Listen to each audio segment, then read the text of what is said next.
mujeres hemos desobedecido siempre.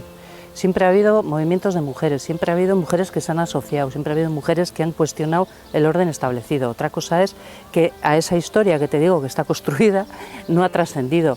Pero bueno, pues antes del golpe de Estado, ¿no?, de Franco y todo esto, pues las mujeres libres, había una gran organización de mujeres. O sea, quiero decirte que esto no es de ahora, y más en este pueblo que hay tanta tradición de juntarte para protestar. El movimiento feminista como tal surge, pues eso, en los años 70, años 60, años 70, de mujeres que estaban en sindicatos, en partidos políticos, tal, y que empiezan a ser conscientes de que eso que están peleando por lo social luego en su vida personal no se traduce, ¿no?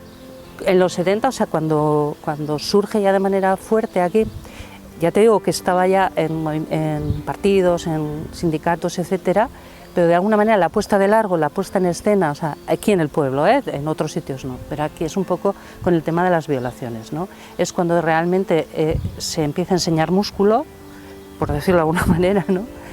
Se hace público todos esos debates que se estaban haciendo muchas veces en la intimidad, ¿no?, o en los grupos pequeños, etcétera, y es cuando se sale a la calle, ¿no? Entonces, y ahí es cuando empieza el movimiento feminista, es de alguna manera como se hace presente en las calles, ¿no? Se toma la calle, se hace una mani nocturna, se hace una serie de cosas. Y a partir de ahí, es cierto que es a partir de ahí cuando se empieza a responder, por ejemplo, a las agresiones.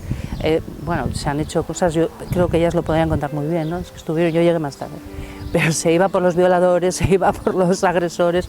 Quiero decirte que en principio